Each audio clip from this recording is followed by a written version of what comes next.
This video is brought to you by Squarespace.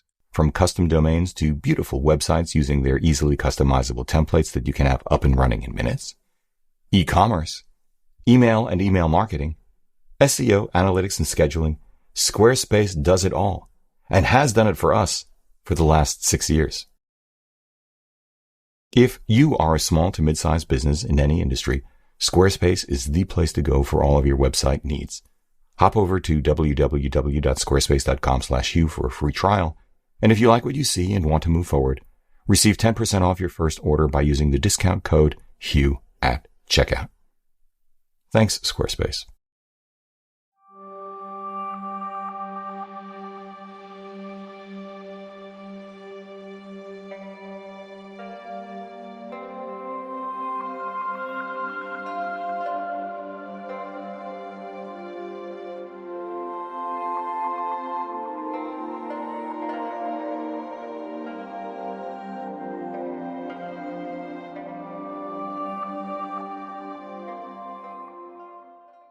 I've been thinking so hard about what I saw in the S9 while we were in Japan.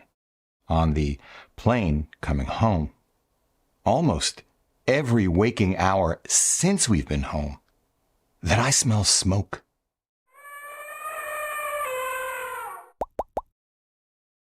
Hey everybody, I'm Hugh Brownstone for Three Blind Men and an Elephant, and I think that what the $1,500 448-gram rangefinder style hold that thought Lumix S9 is intended to be should be clear enough. It is Panasonic's answer to both Sony's $1,900 ZV-E1 and Fujifilm's film simulations and recipes for a new generation of content creators, which I suppose has been weaned on smartphones. The S9 is essentially a compact, full-frame, electronic shutter only, rear panel only version of their $1,800, as I'm recording this, S5 II, wrapped in a, Lumix GM5 style body, including 4 different color options, complemented by an entirely reimagined real-time LUT, lookup table, looks, presets, whatever you want to call it, ecosystem of creative filters, which one can apply, courtesy of a "we don't need no stinking post-production" moment of inspiration from Panasonic's product team in camera before ever tripping the shutter or hitting the record button. This ecosystem begins with a number of factory LUTs pre-installed on the S9 and moves on to additional in-camera functionality, allowing content creators the ability to,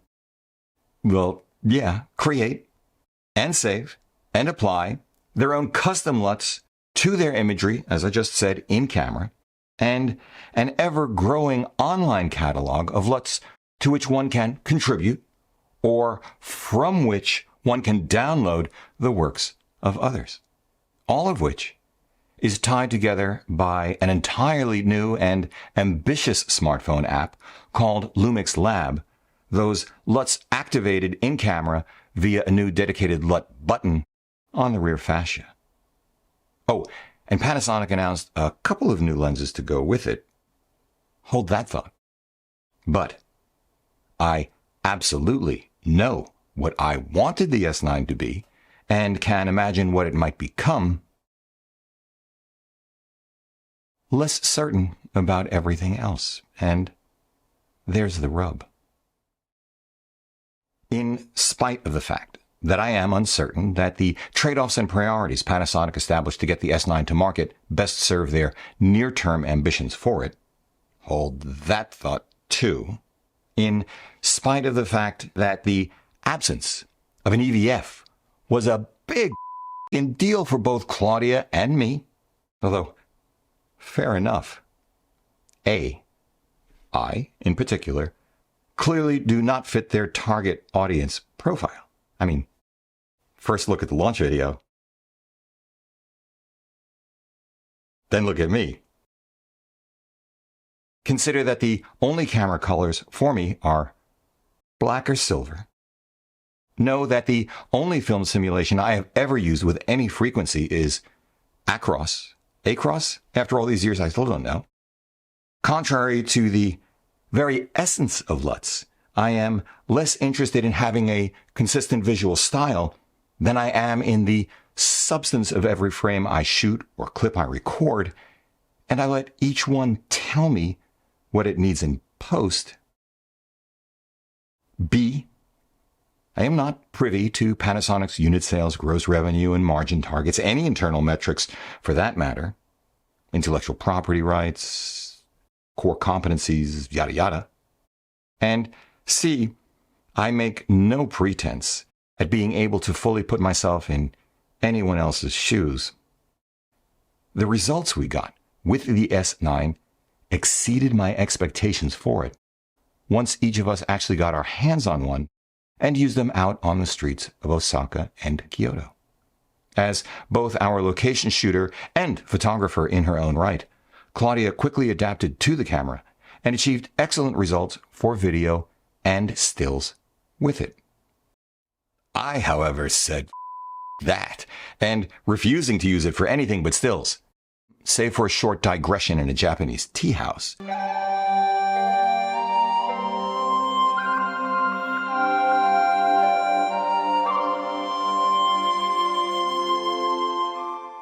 Went full commando out on the streets of Osaka, one-handing the S9 with outstretched arm, camera vertical, using only the rear panel because I didn't have a choice. And, to my astonishment, I got an unusually high number of first-round keepers, as did Claudia, like this.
My reservations and instincts based on what and how I shoot notwithstanding, I've come to think of the S9 as a breakthrough camera for Panasonic and the L-mount alliance, a strong hint of what it could become, an irrefutable fact of where Panasonic is in its Lumix story now.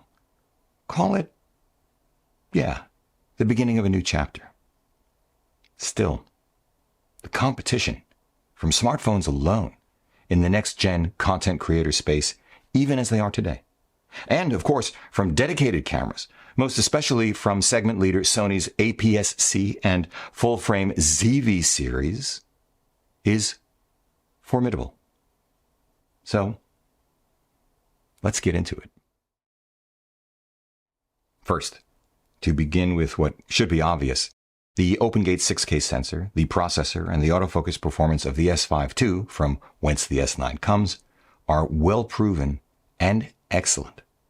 As many of you may know, the S5 II is our go-to for all of our professional video work. It's our daily driver here in the Batcave, and a trio of them are our go-to for 3-camera shoots. Second, the minimal size and weight of the S9 are outstanding, revelatory over the course of a few hours out and about, even with a mic, a grip from SmallRig, and the Lumix 20 to 60mm f3.5 to 5.6 attached. Each of us never used more than a wrist strap, and the freedom from back or shoulder pain, the freedom from carrying any kind of bag whatsoever, the freedom from a shoulder strap, was palpable for both of us. In fact, in hand, the S9 was curiously familiar and comfortable, reminding me of nothing so much as our Leica Q3. Hold this one thought beyond our previously agreed to limit of 3. I promise it's worth it. Third, the S9 has the IBIS, autofocus performance, dual native ISO noise performance, and rear flippy screen of the S5 II that Sigma's even smaller FP series does not. And the Sigma wins no brownie points for an integrated EVF because it doesn't have one either. Sigma's optional EVF doesn't make things really that much better because it dramatically increases the size and weight of the FP, and its implementation just doesn't make that much sense from where I sit. Although you guys know I hold Sigma in the highest regard. Fourth, quoted at a max 6.5 stops, the IBIS was excellent. While a gimbal still is even better, I don't imagine wedding or event photographers will suddenly decide they can live without one. The electronic stabilization Panasonic has added to the S9 made a gimbal unnecessary for us. Good thing, too, as that would have changed the basic premise of the camera's size and weight advantages to an unacceptable degree. Again, for us. Fifth, the reality is that the Lumix 20-60 f3.5 to 5.6 turned out to be darn good for what it is. The entire Lumix 1.8S series primes and the 100mm f2.8 macro in particular, all outstanding for even the 6K video of which the S9 is capable. Small, lightweight, with fast and silent autofocus to boot. In fact, all the 1.8S primes share the same lens housing. Sixth, all of the lenses I've just mentioned use the same 67mm filter thread. This alone made a big difference for us in Japan, as a variable ND really was a requirement, and we didn't need to futz with multiple step-up rings, magnetic or spring-loaded adapters. You get the idea. Seventh, speaking of lenses, Panasonic also announced 2 new ones. A novel, manual focus only, fixed aperture 26mm f8, essentially a pancake, almost a body cap lens, which makes the entire camera and lens combo truly pocketable. Well, at least if we're talking about the pockets of a Barber jacket. And B, an 18 to 40mm zoom, although they didn't have it at the summit, and as I'm recording this, I don't have any additional details. But what I can say is that both of these lenses reinforce the notion that this is a camera aimed at the generation of content creators weaned on smartphones. These fields of view, roughly, very roughly, approximate the fields of view of, say, Apple's 0.5x, 1x, and 2 or 3x cameras, with the added benefits of real glass rather than software interpolation, and that big 24-megapixel full-frame sensor. Eighth, Panasonic has prioritized and put a lot of thought into their LUT functionality, as I've already mentioned. A, the S9 will ship with a small, pre-installed set of LUTs. B, content creators can, as again I've already said, build, save, recall, and apply their own LUTs. C, those LUTs can then be uploaded and shared to a kind of app store via Lumix Lab, which I imagine at some point could or will be monetized. D, when using the newly developed MP4 Lite codec, transfer speeds from the camera to smartphone to social media posting can be much faster. And E, LUTs can make it easier to have a consistent look to one's footage and, when time is of the essence, take a big bite out of post-processing effort. Ninth, the Lumix Lab app is far more ambitious than the Lumix Sync app it is destined to replace. Much prettier and faster, too, although it was still very much a work in progress, not yet capable, while we were in Japan, of remote control of the camera. Finally, circling back to at least one of the thoughts I asked you to hold earlier. 10th, the tantalizing thing for me personally, the thing that really helps me understand the totality of what I'm seeing. The thing the S9 tells me, not only about the L-mount alliance, but more importantly from my perspective, Panasonic's L-squared partnership with Leica, is that the two companies are working even more closely together than I'd understood, to the benefit of all. If one were to suggest that the S9 is an articulating rear panel only, interchangeable lens, IBIS-equipped version of the original Leica Q. I mean, just look how the two cameras are so similarly sized and share so many common hard points. I would absolutely agree. With all of this said, there are a number of things about the S9, taken as a content creator-focused video-centric hybrid camera rather than what I might want it to be, that leave me ambivalent. 1. The thing I most expected to bother me, the absence of an EVF. Yeah, it did bother me. The rear panel is neither bright enough. I mean, it's bright, and I set it to the max, but it's not bright enough, nor is it large enough to compete with smartphones. And the combination of this reality, plus the screen's reflectivity, what a time to choose to wear a shirt with patterns, and the bright May Japanese sun conspired to make it all but impossible for either of us to compose or set exposure with any kind of precision that we're used to shooting street with our regular gear.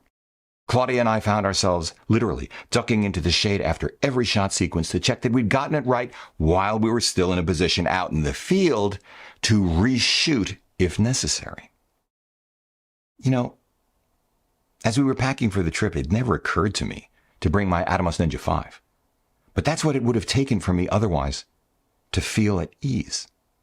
Through a micro HDMI port at that, don't get me started. Never mind the obvious paradox of putting something so big on something so small. Instead, we turned on the histogram. I never do that, which we could make out most of the time. And since we couldn't see the frame clearly for compositional purposes anyway, it didn't bother me, unlike it always has in the past, that the histogram obscured much of the scene behind it. But that's just me, and hey, Sony's ZV-E1 doesn't have an EVF either, which apparently hasn't kept it from being, by all published accounts, a great success. Actually, never mind the number of great photographers in the 20th century who did quite well without any viewfinder at all, thank you very much, whether we're talking about a simple wire frame on a speed graphic, or the f8 set it and forget it from the hip zone focusing like a film shooter mindset. 2. The lack of a headphone jack, especially in a camera from Panasonic, especially designed to compete against the ZV-E1. It startled me. The inability to monitor audio in a video-centric hybrid, even if only to establish that there is no interference before one begins recording, bordered on the inconceivable to me. Then again, what do I know about the trade-offs in camera size, weight, and or cost that Panasonic faced and was willing to countenance? As it is, the S9 is within spitting distance of the ZV-E1 for size and weight, coming in at a cool $400 less, which will be a big deal for more than a few of us. Although the ZV-E1 does have its compensations, including a headphone jack, more sophisticated onboard mics, 4K 120p, less rolling shutter, no official recording limit. Again, you get the idea. The best that Claudia and I could do for audio with the S9 was to use our DJI Mic 2 kit with its headphone jack-equipped receiver and 32-bit float-equipped onboard recording-capable transmitter, and this did work very well for us. We also tried using our Rode Video Micro, haven't used that in years, with Deadcat, and we were able to properly set levels relying solely on the audio meter. It worked. But as a practical matter, out in the field, we would have no way of knowing with certainty that we'd get what we needed until we uploaded the footage back at the hotel. The meager built-in speaker is suboptimal. Still, like I just said, It worked well for us, even if it constrained our framing. We knew being more than a couple of feet away from the mic would have negatively impacted sound quality, and we chafed at this limitation. But again, what do I know? I'm not the target audience, and Casey Neistat became an internet phenomenon with what? A Canon 70D? 80D? If I recall correctly, in either case, it didn't have a headphone jack, and he was never more than arm's length from the mic then anyway. Clearly, our use case, a two-person team, one in front of the camera, one behind, is not the primary use case for which the S9 is intended. Fair enough. 3. The S9 only has a cold shoe. This absence of electrical contacts also startled me. I suppose one could argue that the target audience for the S9 doesn't care about flash photos, but then again, the S9 does have a PASM dial and twice the megapixels of the ZV-E1, and at least on that basis, is better equipped than the Sony for taking photos. And a camera like the Fujifilm X-E4, its film simulations, the inspiration for the S9's LUT implementation, has a built-in flash, has a built-in EVF, has a flippy screen, and can record video too. Still, I agree with the product planners on this point. Flash, no big thing. On the other hand, B, as Leica has done for years with its digital M's, Panasonic might have chosen to offer an optional, tiltable EVF that could have made all the difference in the world for photographers and videographers, but, not so much for content creators relying on the flippy screen to see themselves as they one-hand their shots. Once Lumix Lab does have remote control of the camera enabled, that's a second way to go that I think makes more sense for content creators than a tiltable EVF. I have to admit it. But C. Not only does the Sony ZV-E1 have a hot shoe, it's their multi-interface hot shoe. It accommodates flash and direct connection of a wireless mic receiver designed for it, obviating the need for a mic jack at all. Sony introduced the MI shoe more than a decade ago. I think it was 2012. And while for many years only Sony's wireless receivers worked with it, DJI just announced an MI-compatible version, I think that's right, of their Mic 2 system for it. It therefore strikes me that the S9 at launch, without the equivalent of a multifunction hot shoe, is a missed opportunity. But, once again, what do I know? Could Panasonic have done the same thing? Could they have then used the 3.5mm jack for a headphone? And could they have done it at anywhere near the S9's launch price at the same weight, size, cost, and risks? 4. The secondary controls, as is the case with most small cameras, are fidgety. The rear control wheel is particularly prone to accidental changes in everything from shutter speed, which was particularly annoying, to ISO and white balance. The changes in shutter speed while shooting video, especially given that we'd switched to shutter angle so that we wouldn't have to futz with it. Yeah, frustrating. Another nit. As of recording, I couldn't reassign the LUT button to act as a kind of dedicated autofocus selector control, precisely the kind of thing I love on all of Panasonic's other full-size Lumix cameras. There's no joystick either, which I'd prefer, but real estate is tight on anything sized like the S9. 5. Panasonic's novel and comprehensive approach to real-time LUTs that can be baked into footage at the time of capture leave me conflicted as well. That's probably not a surprise to you. As I said earlier, I can see the appeal to some of us for a streamlined workflow between capture and share on social media. But the implementation is not dead simple. 1.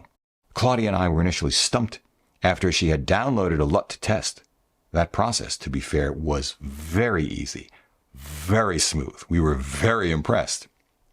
As she began to dial in her camera for our first video test after the download, she couldn't figure out why she couldn't get the ISO below 640. It took us time to ask around and learn that it is because the LUT we happened to be testing was based on V-Log. My overarching sense is that this kind of unexplained complexity will not be a cakewalk for content creators anywhere coming from another system, but especially those coming from smartphones. 2. The 4K MP4 light aspect ratio is not the usual 16:9. I suspect that this will not be an issue for social media-centric content creators concerned only with how something looks on smartphone screens, all of 7 or 8 square inches. But as soon as I realized it wasn't 16:9, I switched both cameras back to our usual 4K settings. This, however, raises another question. Why bother with a new codec for screen real estate that small? Why not just reduce the amount of data being transferred by switching to 1080p? Maybe even 720. I mean, who among TikTok viewers would notice? I don't have an answer. It's just a legitimate question. 3. I wonder, purely from a marketing perspective, if A, using LUTs as a term of art, as opposed to something more akin to the simpler analog era film simulation and recipes in the Fujifilm world, and or B, borrowing the concept of Fujifilm's naming conventions for them, are additional missed opportunities for Panasonic. Put differently, is part of the Fujifilm simulation appeal that the term and very names harken back to a simpler, less digital and technical era? If it is, why surrender simulation names to Fujifilm? Why not have Panasonic create, name, and trademark their own memorable, perhaps someday iconic filter brand names? What is to stop Panasonic or anyone else from developing half a dozen or a dozen styles and naming them things like, oh, I don't know, Portobello, Velveeta, Grit, Girth, Horizon, Chorizo, Kombucha? You get the idea. In fact, isn't Instagram already doing something like this with presets named for cities? I like that.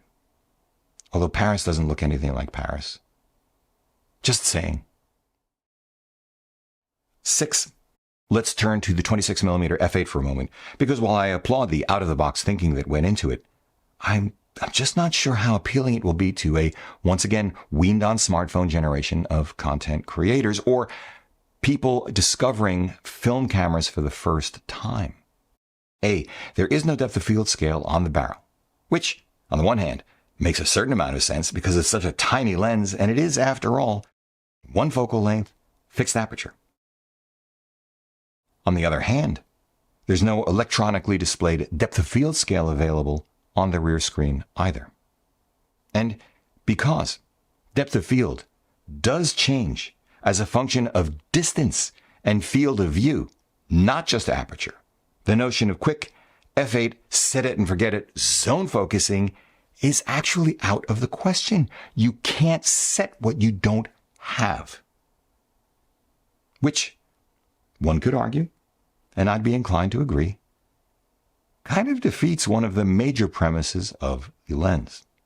One could alternatively argue, and until I actually played with the lens, I would have been inclined to agree as well, that a 26mm lens at f8 would have enough depth of field to cover just about anything. So, yeah, why bother with a depth of field scale? The reality is that hyperfocal distance on a 26 at f8 is 9 feet 8 inches, at which point everything between 4 feet 10 inches to infinity should be in focus. But to my astonishment, I initially found the lens to be surprisingly difficult to focus because I couldn't set a distance. And as our friend Benj Heish pointed out while we were in Osaka, at infinity the focus ring goes past infinity, and that could create problems. Focus peaking really didn't do the trick for me either, but that's pretty much true of all modern cameras. It's just not precise enough. It was only when I switched to focus magnification that things got better. But again, I couldn't find a way to assign that function to the LUT button, and that frustrated me too. Oh well. Beyond first world problems. Still, lens aside, I wish Panasonic had chosen to take a page from the Nikon playbook and overlay the autofocus system's graphical user interface onto the frame on the rear screen to identify and allow one to confirm focus. This would mean making fuller use of the electrical contacts which the 26 f8 does have, but as of this recording, those contacts are used only to identify the lens to the camera for in-body stabilization, fine-tuning, or for just looking at the EXIF data in post to see how often you use it. B. I'm just not sure how many of us weaned on smartphones, and again, not even weaned on smartphones, but just film, would enjoy a manual focus prime like this, especially for video. Truly, I don't know.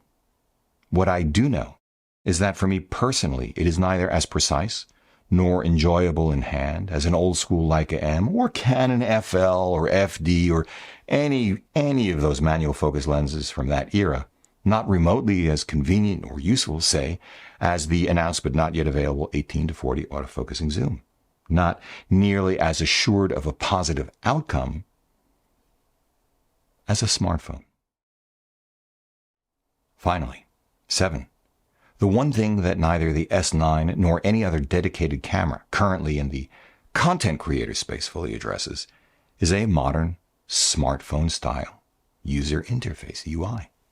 Well, actually, that's not quite true, is it? The two cameras that immediately come to my mind are DJI's Osmo Action 4 and the Osmo Pocket 3, which absolutely do have that kind of interface. But the sensors in those cameras don't hold a candle to the sensor in the S9, and both the screens and controls are tiny. Meanwhile, Hasselblad's UI on their XCD and 907 series cameras is the only one currently in the market that comes anywhere near the simplicity and panache of a smartphone interface.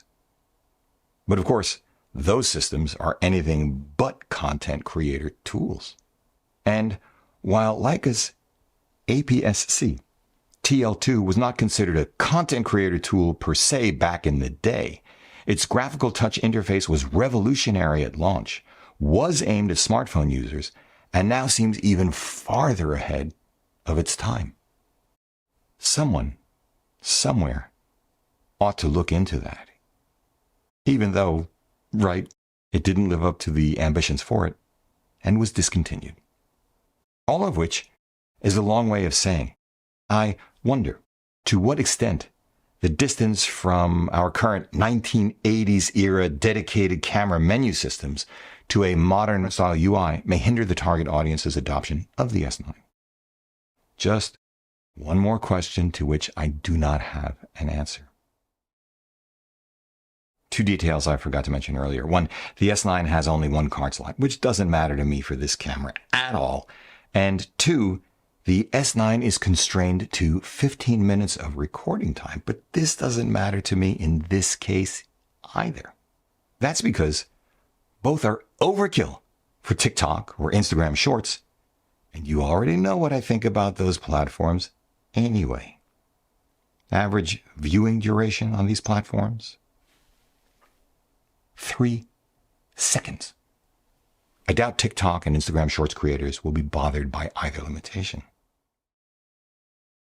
So, if you're still with me, bravo, but I'll wrap it up now this way. In its current form, the S9 offers wonderful full-frame bones in an incredibly compact body, practically a rear panel only, IBIS-equipped, flippy screen-equipped, 6K video recording-equipped, interchangeable lens version of the original 24-megapixel full-frame Leica Q, matched to a very promising new app and a couple of unique features for the video and fashion-conscious content creators among us. As it stands, it smokes its only competition within the L-mount alliance, Sigma's starting at $1,900 FP series, unless you absolutely need raw, external recording via SSD, and don't care about IBIS, an articulating screen, or autofocus performance. The big surprise for me, however, is what at first I was certain the S9 was not, then turned out to be what the S9 is. Surprisingly useful as a photographer's tool. With this said, I am not sanguine about the set of trade-offs Panasonic has made to achieve size, weight, price, and functionality targets for the photographers who are not the primary audience for the S9, but not for the next generation video-centric social media hyper-aware content creators. Never mind what works for me. Without a headphone jack and a rear panel bright enough and sufficiently capable of handling reflection, the S9, at least as we experienced it in Osaka just a week or two ago, has a certain trust me, you don't need to worry aspect to it, which I suspect may confound a not insignificant number of us. But once again with feeling, right, I am not the target audience, and what I think may have precious little to do with how they think.